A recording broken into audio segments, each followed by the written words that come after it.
You're listening to the audio portion of Workshop Wednesdays. Workshop Wednesdays is a free live discussion about topics affecting accountants, bookkeepers, and business owners. You can join the ABO group in Facebook to participate live Wednesdays at 10 a.m. Pacific Time. Just search for ABBO in Facebook. This podcast is brought to you by Schoolofbookkeeping.com, where you will learn, grow, and build a thriving bookkeeping practice. We have hundreds of lessons with almost every aspect of the industry. Start your free month today at Schoolofbookkeeping.com. Delicious. Welcome everybody to another Workshop Wednesday brought to you by Schoolofbookkeeping.com. And we are wrapping up our series on payroll fundamentals. And you may notice that normally Kate, who's with us from ADP, is now being not replaced, but we can never replace Kate, but being played today by Elizabeth. You want to introduce yourself? Tell us a little bit about your role over at ADP. Yeah, absolutely. Thank you all so much for allowing me to join in Kate's place. She leaves, I'm sure, big shoes to fill for me. So, but yes, Elizabeth Cangelosi. I am located in Charleston, South Carolina. I work for ADP. I just started my 17th year with ADP in September.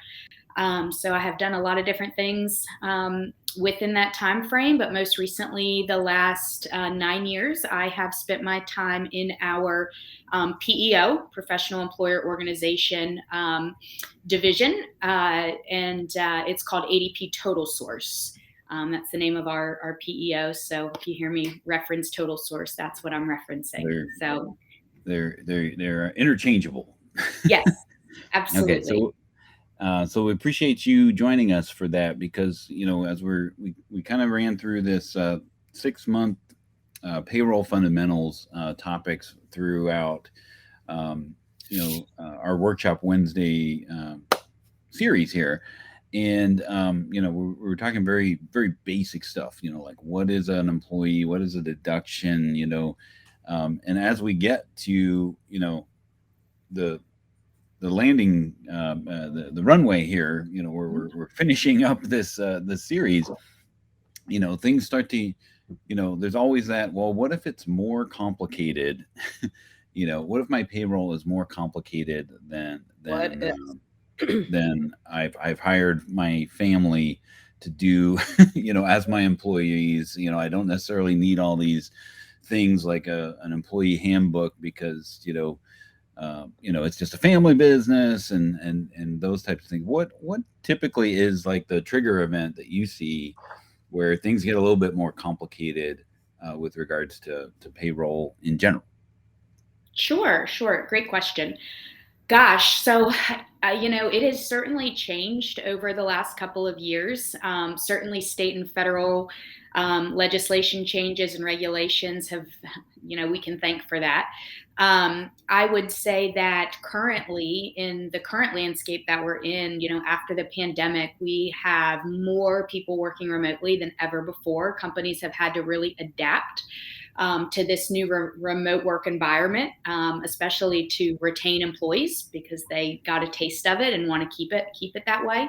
So, a couple of things that we're seeing right now. One is multi-jurisdiction. So, anytime you have payroll or are running payroll for employees in multiple states, it is certainly a trigger event of an area that you probably want to dip out of, because it's incredibly complicated to run payroll and to keep up with the ever-changing, laws, taxes, and such. So that's definitely one area right now that we are seeing a lot of people who perhaps did it in-house before, or, were using a QuickBooks even or similar, are looking to kind of get out of it. And the other piece, one of the other major triggers, a couple of things. One is growth.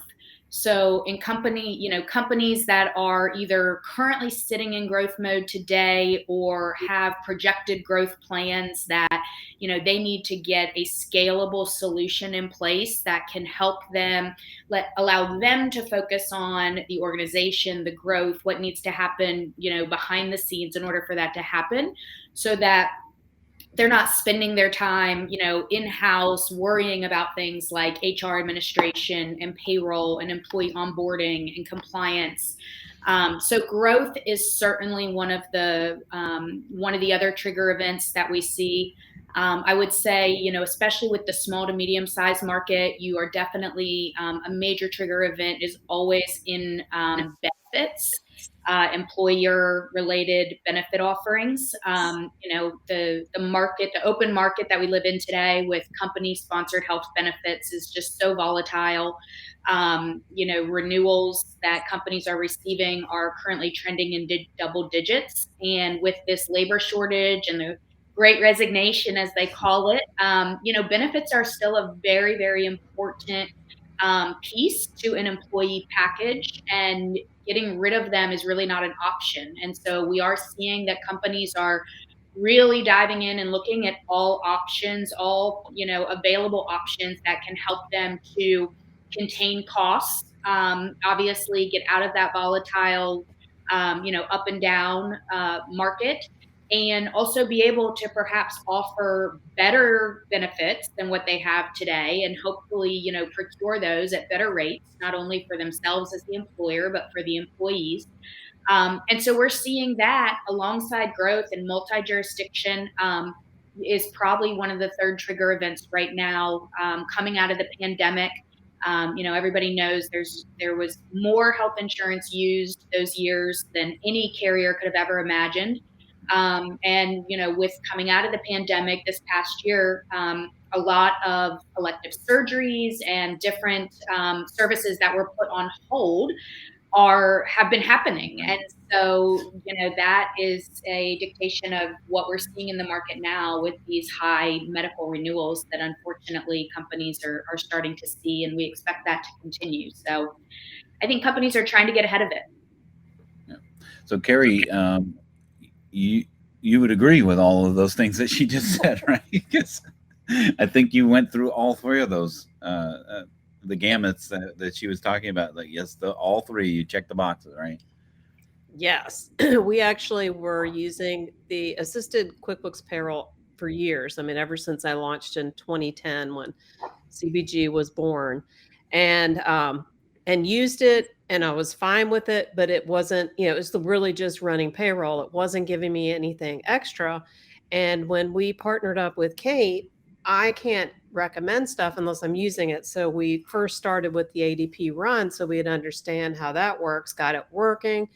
And then I was like, yeah, but I didn't even know honestly, what PEO was. I didn't until one of our direct leads asked for it. I was like, let's talk about that. What does PEO stand for? What is it actually? Different from Run, the Run platform. Again, we want to be fundamental here. Yeah. So let's Absolutely. talk about so PEO stands for Professional Employer Organization. The business model has been around for many, many years. There's actually over 900 PEOs in the country. Right. However, they're not all created equal. But a PEO was designed to be able to help businesses alleviate administration and really procure benefit options and have technology and people support that big large fortune companies have, that they just unfortunately on a smaller scale it's impossible to get on your own, whether it be from a budget standpoint or employee headcount, you name it. And essentially the easy way that I always say it to people is, you are still running your business. You are the owner. You're making the decisions. You're calling the shots. You, however, are leveraging ADP or any PEO for that matter in the background to provide you a piece of infrastructure that manages the entire life cycle of the employee for you. You're managing ADP to be the expert in all things compliance. And so you don't have to try to be.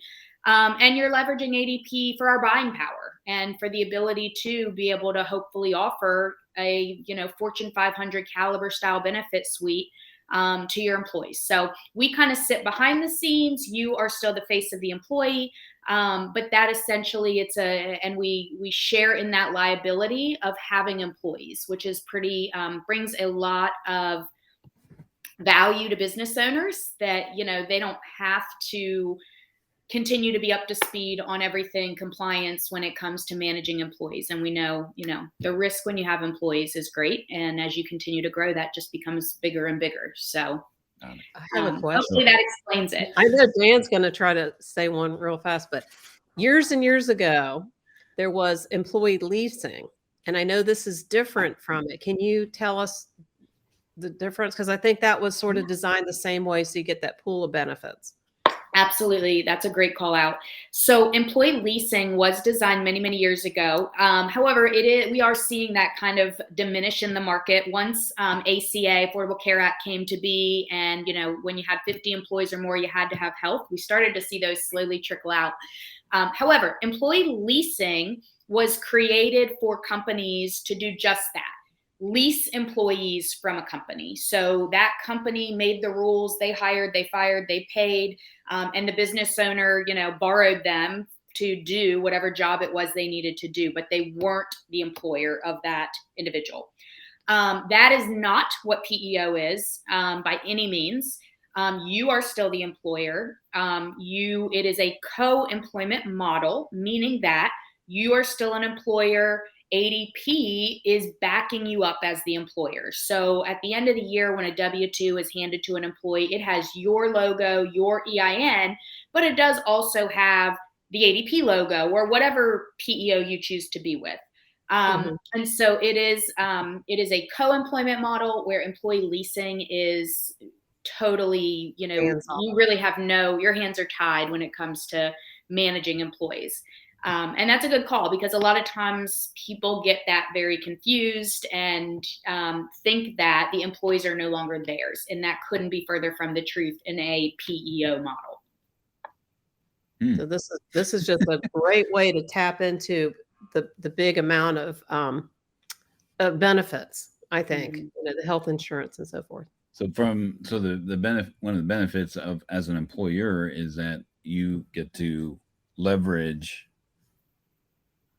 a larger pool of resources when it comes to those other employee benefits, like health benefits and retirement plans and those types of things. Am I getting that right? Absolutely. You're on the right track. So all benefits, everything from, I always say, any benefit you've ever been offered at a company, ever wanted at a company, core benefits like medical, dental, vision, life, long-term, short-term, all the common benefits that you would expect to have if you went to work for a really large company. But also things like, and people always laugh, but pet insurance, for example, car insurance, home insurance, accident, cancer policies, indemnities. I mean, truly, I always say anything with the word insurance on it, the employees have access to through the PEO's pool. And so again, it goes back to as well, not all PEOs are created equal. So it depends how many people are in their buying pool, right? So you've got little itty bitty PEOs up to ADP, which is the largest PEO. And so the buying power is a big piece to that. Obviously, the bigger you are, the more people in your pool, which obviously lets you leverage the buying power more. So it is exactly that, an entire suite of benefits. Got it. So, so the advantage to the PEO is that now there's more, smaller companies that are bringing their employees into that pool, which then gives them leverage to say, hey, Aetna, you need to lower your premiums or, or something like that, right? Yes, absolutely. So Think about an organization with 50 employees and they're going out to the open market and trying to procure, a medical plan and keep the costs low, obviously for them and their employees, but also continue to be able to offer a rich medical plan is becoming harder and harder. So with ADP, for example, we have over 700,000 folks across the country that make up our pool. So that's a big pool, a lot of buying power.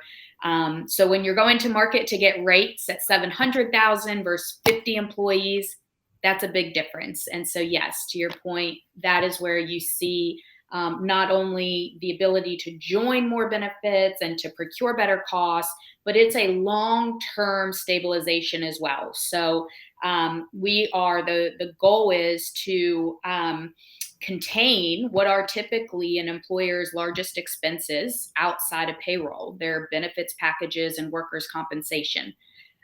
So by being in the pool, we trend every year in single-digit renewals, which again, small businesses, we're seeing about 19.5% in the open market on average right now, which is very difficult for a small to medium-sized business. One thing I wanted to ask about so there's a term that's floated out by all payroll providers, not just ADP. This term called full service, right? Right, full service payroll, right, and that means different things to different people.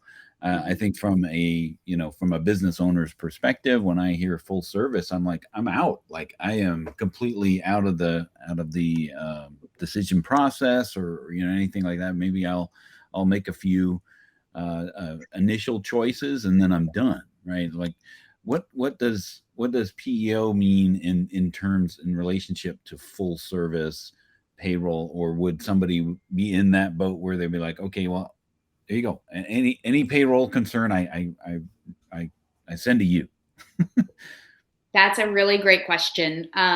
So I like to, I always say within ADP specifically, our PEO is a boutique division, and so I mean by that the service model and the full service model that you have in the PEO does look very different than what you would have on ADP Run today, right? Or what you used to operate on, Carrie. The service model within the PEO is a people support hands-on model.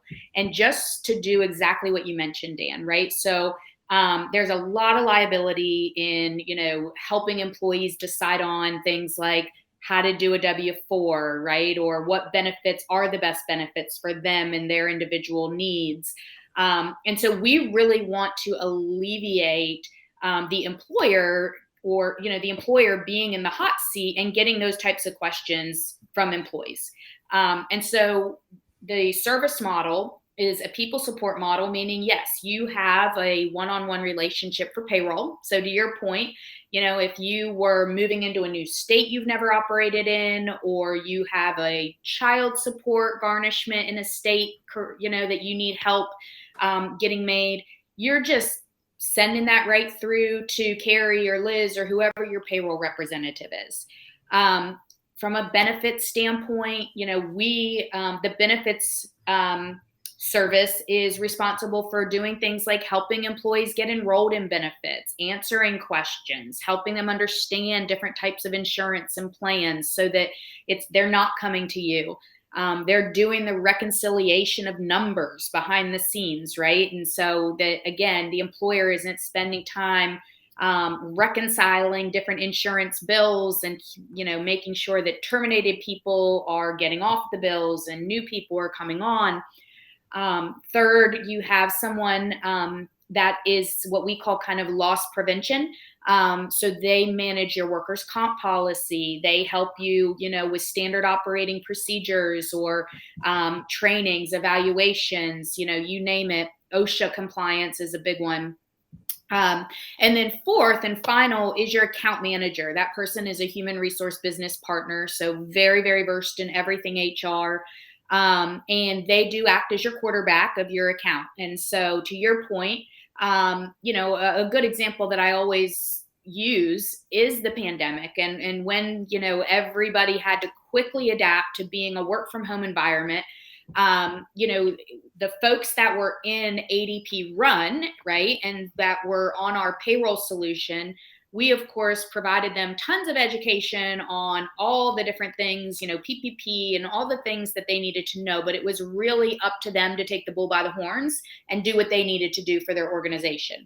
In the PEO model, the HR administrator or account manager not only was educating and, proactively providing our clients all the information, but it was really more of a handhold. So they were handholding their clients. They were helping them actually prepare PPP documents and getting the info they needed. And because again, it goes back to that shared liability. So we want to make sure we have just as much skin in the game as they do as an employer to make sure that things are done correctly and obviously at the value and biggest benefit for the employer. So it is much more of a handheld service model where you do have, people that you build relationships with and that really get to know your organization.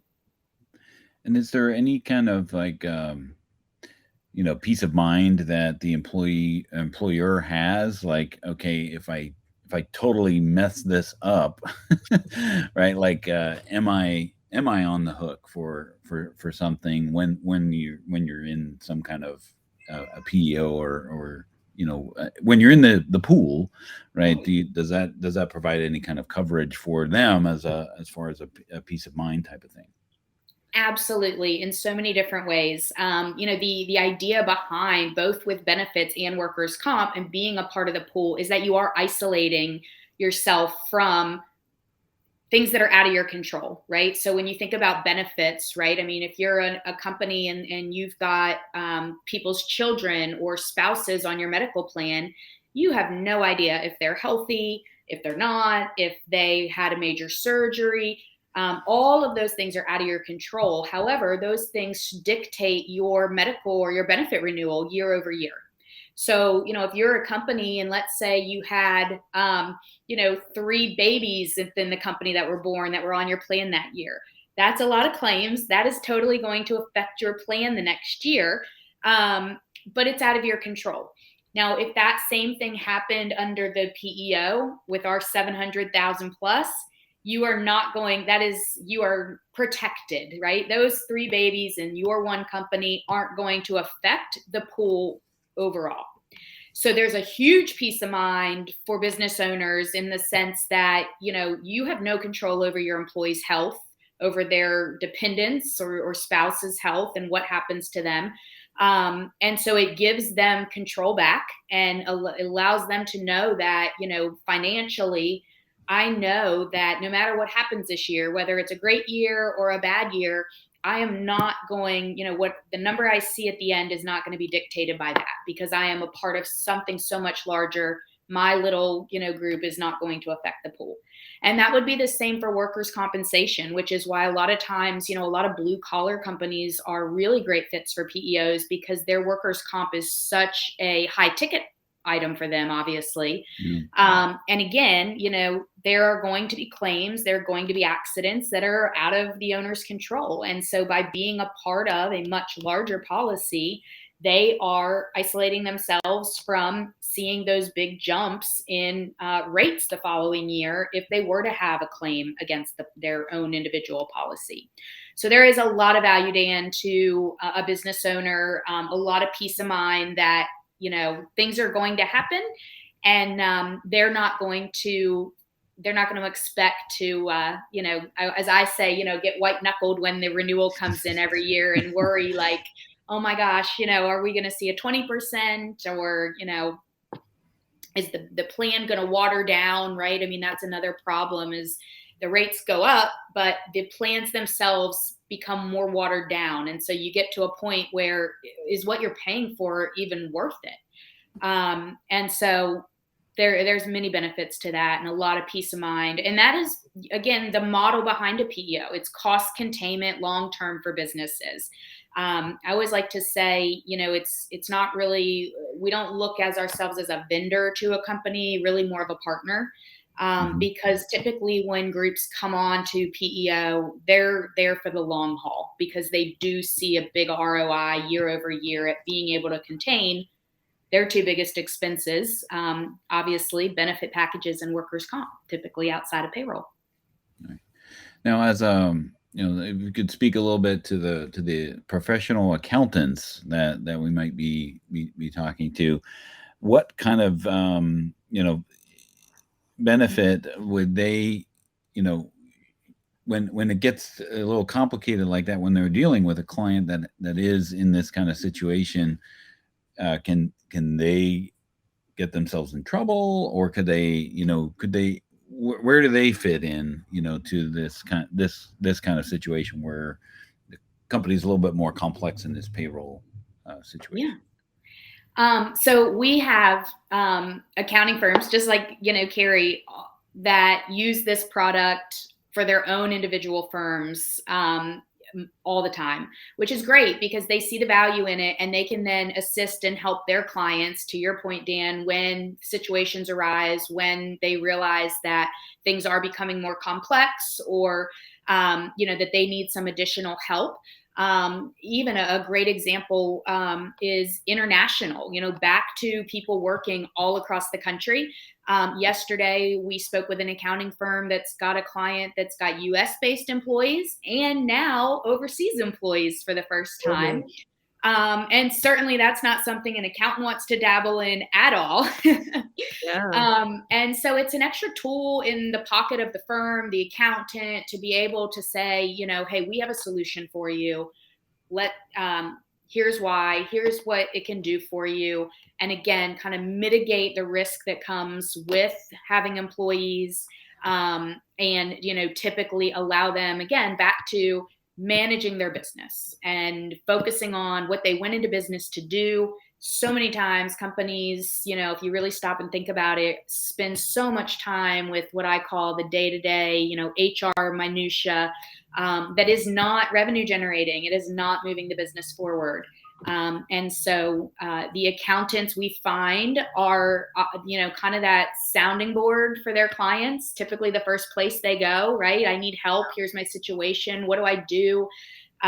So in your position, being educated on it, being educated on your options, how it could be beneficial, and then having it in your pocket as an extra, tool to be able to provide, only makes you a better, stronger partner to your clients today.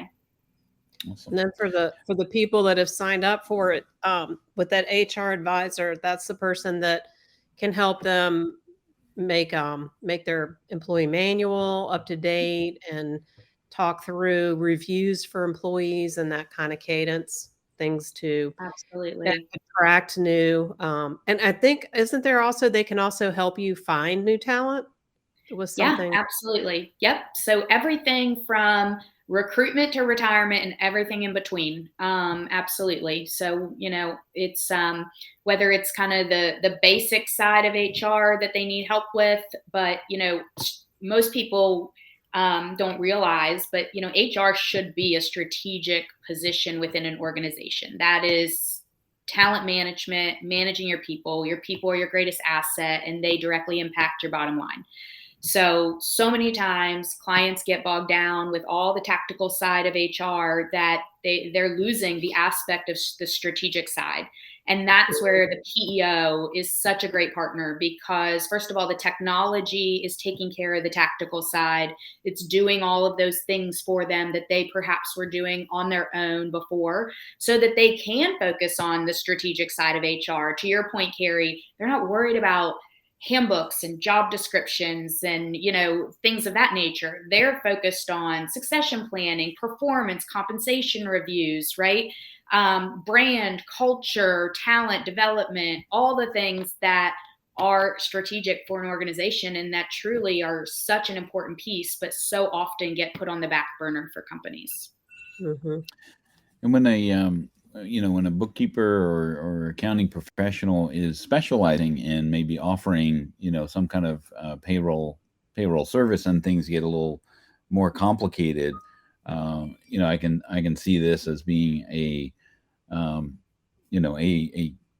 step back, right? Like this is outside of my realm of control. But when you are in like a PEO situation with as a business, what would be an ideal situation from the business's perspective with regards to a point of contact at the business to interface with the PEO team, right? Should it be one person? Should it be a team of people? I mean, I'm sure that could depend on the business itself, but what do you find works best? So, to your point, Dan, it could be a lot of different things. The organization itself could probably, dictate that. I think probably a lot of times, a lot of what I've seen in my 17 years is, a lot of companies, it doesn't matter if you have 20 employees or 500, they don't have, huge HR departments. It's one person or two people maybe that, weren't really even hired to do a lot of the things that they're doing when it comes to employee management. They've just kind of, adopted the hats over the years. And so typically what we find is, you have, if it's only one person managing everything, they're typically our main point of contact, and they're the ones that are communicating with their team at ADP. If there is an organization that strictly, for example, has a risk consultant, or maybe it is a blue collar business, right? And they have an internal person that kind of manages risk and safety trainings and things of that nature, then we do find that that person typically is a direct connect into the ADP team with the risk person. So it kind of depends if they have certain specific positions within. A lot of times it's one or two people, and they end up communicating with all four of the different ADP, service members.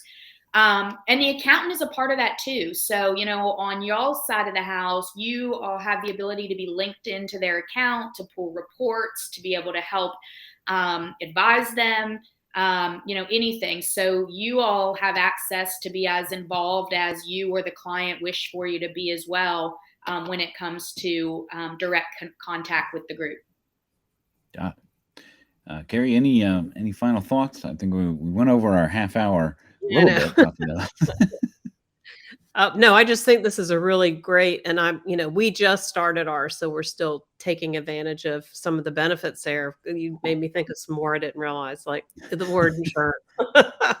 But it's nice to, you can, as a pro advisor or an accountant, or even as a business, to be able to have access to this this component, so you can continue to grow. Because, like you say, if you're not taking care of your talent, you're gonna be in a bad shape. Yeah, because if the only thing in your toolbox is desktop payroll for QuickBooks, you've got assisted payroll, and that's it. And so none of the things that Elizabeth was talking about today, you can take advantage of. Maybe a little bit here and there. They're starting to add some things with retirement services and those types of things, but not comprehensive total source, as the case may be. Exactly. So Elizabeth, thank you for joining us today. I really appreciate you coming on and really giving us a good understanding of what a PEO is, and when things get a little bit more complicated when it comes to payroll, what other options are out there. So we'll continue our Workshop Wednesday talking about sales tax. I think we're moving to our sales tax module. So we went right from payroll to sales tax. Boy, we're just talking all these compliance things, very edge of your seat for the workshop. Try to make it fun. So yeah. And Dan, if I could just leave you all with two facts, I think facts are really important. And if y'all don't hear anything else we said today, it is proof that companies that are on PEOs today, the ROI of being on a PEO is 27% to the company. So it is very, very valuable. On average, cost savings is about $1,700 per employee a year, by, again, bringing everything together. Those are pretty strong numbers for a company to be able to see what the ROI is from moving into a model like this. Good points. All good points. So yes, thanks again, everyone, for joining us here today, and we'll see you next time on the Workshop Wednesday. Have a great week.